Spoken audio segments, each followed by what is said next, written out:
เราต้องสังเกตตัวเองก่อนว่าเวลาเราอ่านอะไรเนี่ยถ้ามันโดนเราเฮ้ยสุดยอดหรือสะใจจังเลยหรือไอ้เนี่ยมันเลวเห็นไหมว่ามันเหี้ยมากหรืออะไรก็แล้วแต่เนี่ยเราต้องคิดละว่าไอ้คนเขียนเนี่ยมันจงใจทำให้รู้สึกแบบนี้หรือเปล่าถ้าลงว่าเป็นกลุ่มการเมืองนี้เนี่ยคือเลวทั้งหมดเกิดการล่าแม่มดขึ้นอะไรเงี้ยคือมันคือเฮทสปีชที่นำไปสู่แอคชั่นหรือว่าการกระทำจริงๆเนี่ยคิดว่าพวกนี้อันตรายมากคำว่าเฟกนิวส์จริงๆเขาใช้กันตอนที่เป็นข่าวดังมากๆก็คือช่วงที่โดนัลด์ทรัมป์ชนะเลือกตั้งแล้วก็มีคนบอกว่าที่แกชนะเลือกตั้งเนี่ยส่วนหนึ่งเลยเป็นเพราะคนจำนวนมากเนี่ยหลงเชื่อข่าวปลอมเนื้อหาอะไรก็แล้วแต่ส่วนใหญ่จะหมายถึงพวกที่เผยแพร่กันเร็วๆออนไลน์เนี่ยเจตนาจะหลอกลวงให้คนเชื่อว่าเป็นข่าวเช่นโป๊ปออกมาให้การสนับสนุนผู้สมัครประธานาธิบดีก็ดีครับตลกดีครับ ตั้งแต่พาดหัวก็จะเห็นแล้วว่ามันก็มีความตื่นเต้นฮือฮามันก็จะมีโทนหรือว่าลักษณะการเขียนที่ทำให้คนเสพเนี่ยอาจจะเชื่อว่าเป็นข่าวที่เขียนโดยนักข่าวจริงๆหลังจากนั้นมันก็กลายเป็นว่าถูกใช้แบบพร่ำเพรื่อคุณทรัมป์ก็ทวีตคำนี้ทวีตด่านักข่าว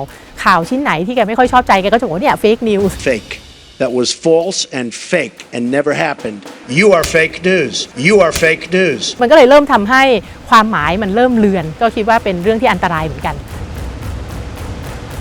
เฟกนิวส์เราเนี่ยมันดีเทคยากกว่ามันเป็นการสร้างความเชื่อมโยงหลอกๆสมมุติถ้าบอกว่านักการเมือง A เนี่ยเป็นคนสนิทของนักการเมือง B อย่างนี้แล้วเรารู้สึกว่าเฮ้ยมันไม่ใช่ถ้าเกิดในความเป็นจริงเนี่ยเขาไม่มีความสัมพันธ์กันเราจะเอาอะไรมายืนยันว่ามันไม่ใช่มันเป็นการหาข้อพิสูจน์สิ่งที่ไม่มีอยู่จริงคุณธนาธรก็วิพากษ์วิจารณ์ไม่ได้วิพากษ์วิจารณ์ด่าเนชั่นเลยด่าเนชั่นเลยนะฮะตอแหลเฟกนิวส์หลายๆชิ้นต่อให้เรารู้สึกมั่นใจว่ามันเป็นข่าวหลอกแน่ๆเนี่ยการที่เราจะพยายามไปหว่านล้อมคนที่เขาเชื่อไปแล้วว่ามันไม่จริงมันก็ไม่ใช่ทำได้ง่ายในเมืองไทยเราจะเห็นว่ามันไม่ได้อยู่บน Facebook อย่างเดียวเนื้อหาแบบนี้จำนวนมากมาใน LINE เนี่ยเป็นโซเชียลมีเดียที่มีความใกล้ชิดและมีความเป็นส่วนตัวโดยเฉพาะถ้าคนที่โพสต์นั้นเนี่ยเป็นคนที่เรานับถือเรามีแนวโน้มที่จะกดส่งต่อ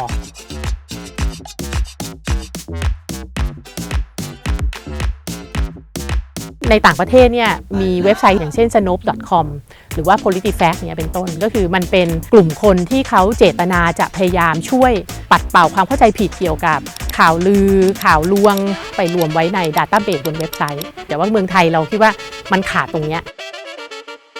คืออาจจะตั้งคำถามว่ามันมีแล้วไหมคำว่าจรรยาบรรณนักข่าวสื่อที่ทำตัวไม่ดีค่ะอย่างมากก็ลาออกจากสมาคมกรรมการจริยธรรมแล้วก็ทำตัวอย่างเดิมต่อไปสื่อเหล่านั้นเนี่ยอยู่ได้คือบางคนอาจจะรู้สึกว่าโอ๊ยถ้าเกิดว่าสื่อไม่มีคุณภาพแบบนี้เหรออีกหน่อยคนก็เลิกเสพ ในความเป็นจริงมันก็ไม่ใช่นะเขาก็อยู่ได้นะในทางธุรกิจเพราะเขาก็เจอออเดียนของเขาอะเราคาดหวังกับผู้กำกับดูแลก็ไม่ได้กสชเขาใช้อำนาจในการกำกับสื่ออย่างน่าเชื่อถือแล้วก็เป็นกลางมากน้อยแค่ไหนมันก็มีตัวอย่างที่น่าสงสัยอยู่หลายเรื่องอย่างเช่นการที่ต้องให้ Voice TV และบางช่องจอดำในฐานะที่ติดตามกฎหมายอย่างพรบคอมพิวเตอร์ซึ่งมันมีการแก้ไขในทางที่แย่ลงนะคะมีการใส่คำว่าข้อมูลบิดเบือนเข้าไปในกฎหมายฉบับแก้ไขเนี่ยกฎหมายเนี่ยสุ่มเสี่ยงจะถูกใช้เป็นเครื่องมือปิดปากคนมากขึ้นมันก็เลยเป็นยุคที่ทำให้ศักยภาพในการรับมือกับข่าวปลอมเราเนี่ยมันไม่ใช่ว่าพัฒนายากอย่างเดียวแต่ว่ามันยังเจอแรงปะทะจากหน่วยงานที่เป็นของผู้มีอำนาจมันก็ยิ่งเป็นสังคมของข่าวลือมากขึ้นในอนาคตก็